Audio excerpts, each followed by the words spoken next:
आप देख रहे हैं एनडीटीवी राजस्थान। मैं हूं आपके साथ मानसी जोशी और खबरों की शुरुआत करेंगे इस वक्त की बड़ी खबर के साथ। इस वक्त की बड़ी खबर आ रही है, सीएम भजन लाल शर्मा दिल्ली दौरे पर हैं। जेपी नड्डा आवास पर अहम बैठक अभी जारी है। मंत्रिमंडल गठन को लेकर ये बातचीत हो रही है, बैठक हो रही है। लोकसभा चुनाव की रणनीति पर भी इस बैठक में चर्चा होगी। केंद्रीय गृह मंत्री अमित शाह मौजूद हैं, साथ में डिप्टी सीएम दिया कुमारी और प्रेमचंद बैरवा भी मौजूद हैं। प्रदेश अध्यक्ष सीपी जोशी, गजेंद्र सिंह शेखावत बैठक में मौजूद हैं। कैलाश चौधरी, अर्जुन मेघवाल, अरुण सिंह भी बैठक में मौजूद हैं। हमारे साथ संवाददाता रवीश रंजन शुक्ला फोन लाइन पर जुड़ गए हैं। रवीश, सीएम भजन लाल शर्मा का जो ये दिल्ली दौरा है, जेपी नड्डा के आवास पर अहम बैठक चल रही है, क्या कुछ जानकारी है आपके पास? जी देखिए, खासी अहम बैठक है और इसमें मंत्रिमंडल को लेकर जो है वो चर्चा हो रही है। सूत्रों के मुताबिक तमाम सारे नामों पर चर्चा हो रही है।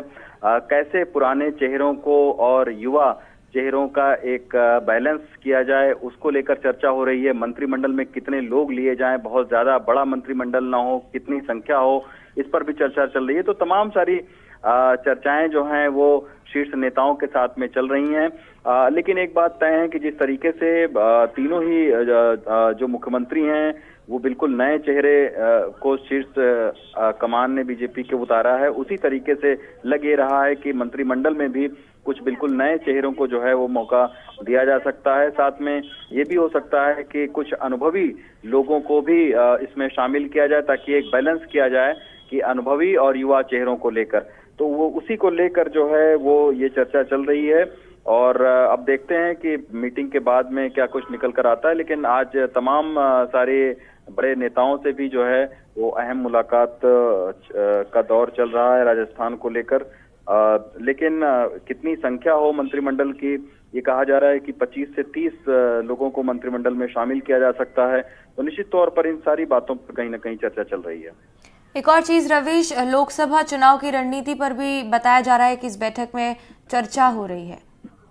जी बिल्कुल, क्योंकि आमतौर पर जब इस तरीके की बैठक होती है तो उसमें तमाम सारे आयाम शामिल होते हैं। मंत्रिमंडल से लेकर संगठन को मजबूत करने तक पर बातचीत होती है, क्योंकि संगठन से जुड़े भी काफी अहम जानकारियां जो है वो जेपी नड्डा जो कि राष्ट्रीय अध्यक्ष हैं उनको समय समय पर मिला करती। तो उसको लेकर किन नाराज नेताओं को किस तरीके से उनको मनाया जाए, कैसे उनसे मिला जाए, इन सारी चीजों पर जो है एक विस्तार से आमतौर पर चर्चा होती रहती है। इस तरीके से जब कोई भी लीडर किसी भी प्रदेश से आता है तो उसको जरूर शीर्ष नेता उसको जो भी अब तक उनके पास में, क्योंकि हर पखवाड़े की एक रिपोर्ट जो है वो शीर्ष नेताओं के पास में जाती है, तो उन रिपोर्ट के आधार पर वो इस तरीके की चर्चाएं होती हैं कि संगठन कहां पर कमजोर है, कहां पर इसको मजबूत किया जाए। लोकसभा चुनाव के मद्देनजर केंद्र सरकार की जो नीतियां हैं उसका कैसे प्रचार प्रसार आम लोगों तक किया जाए।